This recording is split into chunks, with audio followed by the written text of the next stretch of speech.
নমস্কার সবাইকে MS access ফুল কোর্সের তৃতীয় ক্লাসে আপনাদের সবাইকে স্বাগতম। আজকের অত্যন্ত গুরুত্বপূর্ণ কারণ আজ আমরা আমাদের প্রথম ডেটাবেস টেবল তৈরি করব।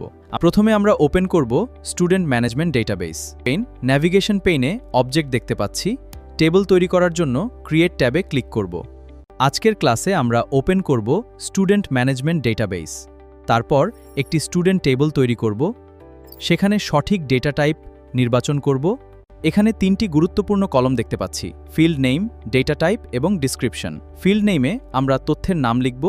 ডেটা টাইপ থেকে তথ্যের ধরন নির্বাচন করব। প্রথমে বুঝে নিই ফিল্ড নেম কি। যেমন স্টুডেন্টের আইডির জন্য স্টুডেন্ট আইডি, নামের জন্য স্টুডেন্ট নেম, মোবাইলের জন্য ফোন এবং কোর্স। আশা করি এখন ফিল্ড নেম বুঝতে পেরেছেন। এবার আসি ডেটা টাইপে। স্টুডেন্ট আইডির জন্য অটো নাম্বার, নামের জন্য শর্ট টেক্সট, ডেট অফ বার্থের জন্য ডেট টাইম এবং ফিজের জন্য কারেন্সি নির্ধারণ করে কী ধরনের ডেটা রাখা যাবে। এখন আমরা বাস্তবে ফিল্ড তৈরি করা শুরু করব। প্রথম ফিল্ডের নাম দেব স্টুডেন্ট আইডি। ডেটা টাইপ হিসেবে নির্বাচন করব অটো নাম্বার। অটো নাম্বার ব্যবহার করলেই করবে, তাই স্টুডেন্ট আইডি আমাদের জন্য খুবই জনক হবে। দ্বিতীয় ফিল্ড হবে স্টুডেন্ট নেম। এখানে আমরা স্টুডেন্টের নাম সংরক্ষণ করব। নাম টেক্সট ধরনের ডাটা, তাই ডেটা টাইপ হিসেবে শর্ট টেক্সট নির্বাচন করব। এবার স্টুডেন্টের ডেট অফ বার্থ রাখার জন্য একটি ফিল্ড তৈরি করব। ফিল্ড নেম দেব ডিওবি।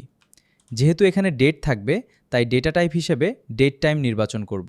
এবার তৈরি করব ফাদার নেম ফিল্ড। এখানেও আমরা স্টুডেন্টের বাবার নাম সংরক্ষণ করব, তাই ডেটা টাইপ হবে শর্ট টেক্সট। এরপর তৈরি করব জেন্ডার ফিল্ড। এখানে মেল অথবা ফিমেলের মতো তথ্য রাখতে পারি। এই পর্যায়ে আমরা শর্ট টেক্সট ব্যবহার করছি। এরপর তৈরি করব কোর্স ফিল্ড। এখানে স্টুডেন্ট কোন কোর্সে ভর্তি হয়েছে সেটি সংরক্ষণ করব, যেমন ডিসিএ, পিজিডিসিএ অথবা অন্য কোনো কোর্স, তাই এখানে শর্ট টেক্সট ব্যবহার করব। সবশেষে আমরা ফিজ ফিল্ড তৈরি করব। যেহেতু এখানে টাকার অ্যামাউন্ট থাকবে, তাই ডেটা টাইপ হিসেবে কারেন্সি নির্বাচন করব। এর ফলে ফিজের তথ্য কারেন্সি ফরম্যাটে সুন্দরভাবে সংরক্ষণ করা যাবে। এবার আমাদের সম্পূর্ণ ডিজাইন তৈরি হয়ে গেছে। স্টুডেন্ট আইডি হলো অটো নাম্বার এবং primary key, student name, father name, gender, phone এবং course short text, date time এবং ফিজ হলো কারেন্সি। এখন আমাদের টেবল সেভ করতে হবে। কিবোর্ড থেকে কন্ট্রোল এস চাপতে পারি অথবা সেভ বাটন ব্যবহার করতে পারি। অ্যাক্সেস আমাদের টেবলের নাম জানতে চাই। এখানে আমরা টেবলের নাম দেব স্টুডেন্টস, তারপর ওকে করব। এবার আপনার প্র্যাকটিক্যাল টাস্ক। আপনি নিজে মাইক্রোসফট অ্যাক্সেস ওপেন করে স্টুডেন্ট ম্যানেজমেন্ট ডেটাবেস তৈরি করবেন। স্টুডেন্ট আইডিকে অবশ্যই প্রাইমারি কি করবেন।